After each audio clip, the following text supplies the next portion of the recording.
as cases of COVID-19.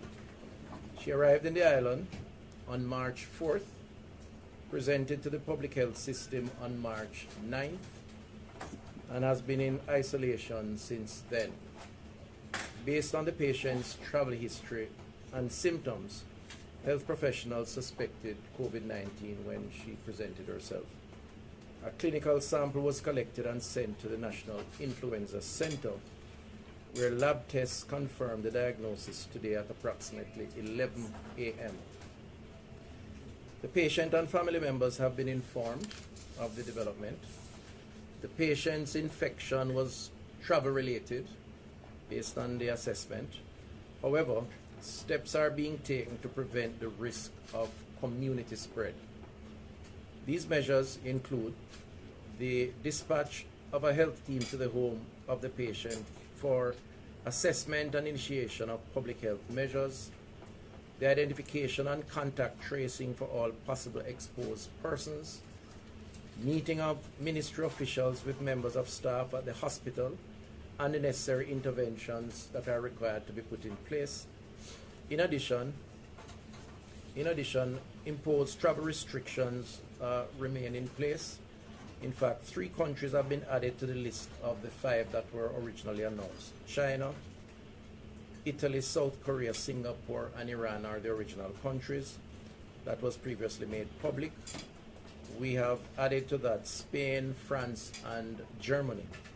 The Ministry of Foreign Affairs and Foreign Trade and I met this morning with the ambassadors of those countries as well as the EU ambassador, and have informed them that based on the risk assessment of community spread of the virus in those countries, that travel restrictions would be imposed. Further, as part of the overall strategy that was put in effect some time ago, I would like to advise the public to continue to observe and perhaps strengthen their sensitivities to public gatherings, which we are discouraging, non-essential travel. We continue to patrol irregular border crossings, sensitization of key personnel at all air and seaports will continue. We have designated 4 quarantine facilities and others will be identified, and those are being used or being prepared to be used. And we are finalizing the retrofitting of isolation facilities in each of the island's public hospitals. On the readiness of the island's health system, the ministry has developed the local capacity to test for the virus, which we did, which has led to the confirmation of this particular case, thanks to training support and material support from the Pan American Health Organization. Assess the readiness of our health facilities to meet the anticipated increase in demand on services. Continue to address existing gaps, including with respect of additional supplies and equipment through, at the present time, we have enough personal protective equipment in the island for our health facilities. We also have adequate stores of respiratory medicine for the next 3 months with additional supplies on demand. And we continue, of course, to train our public health caregivers in the event that they are required to support persons who are so affected.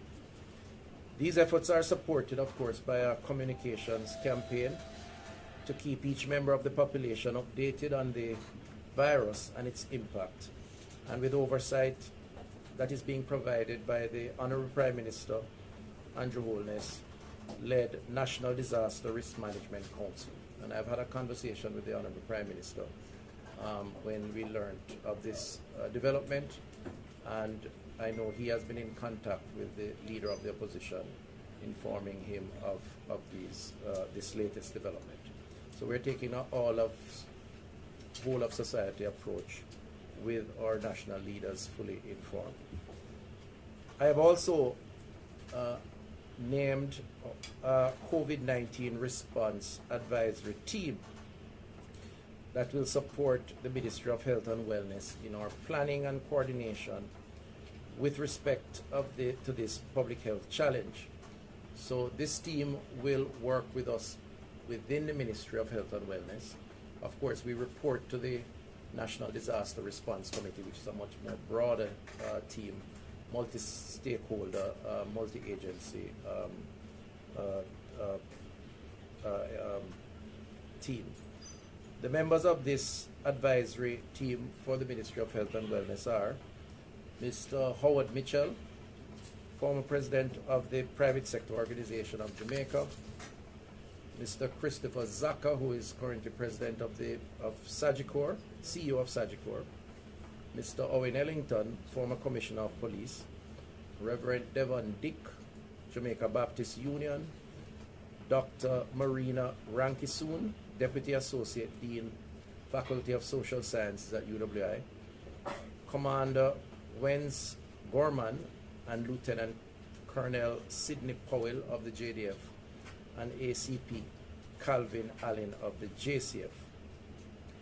The Ministry is also urging the public to adhere to infection prevention and control measures as a standard operating procedure. In fact, it is more important now than ever, which includes maintaining a distance of at least 1 meter from persons who are coughing or sneezing, frequently perform hand hygiene by washing hands thoroughly with soap and water or using a hand sanitizer if hands are not visibly soiled, cover our mouths and noses with a tissue when coughing or sneezing and then discarding it, and resist the habit to touch our faces. For additional information, we encourage the public to visit our website, the Ministry of Health and Wellness, or contact the number 888-1-LOVE. That's 888-663-5683.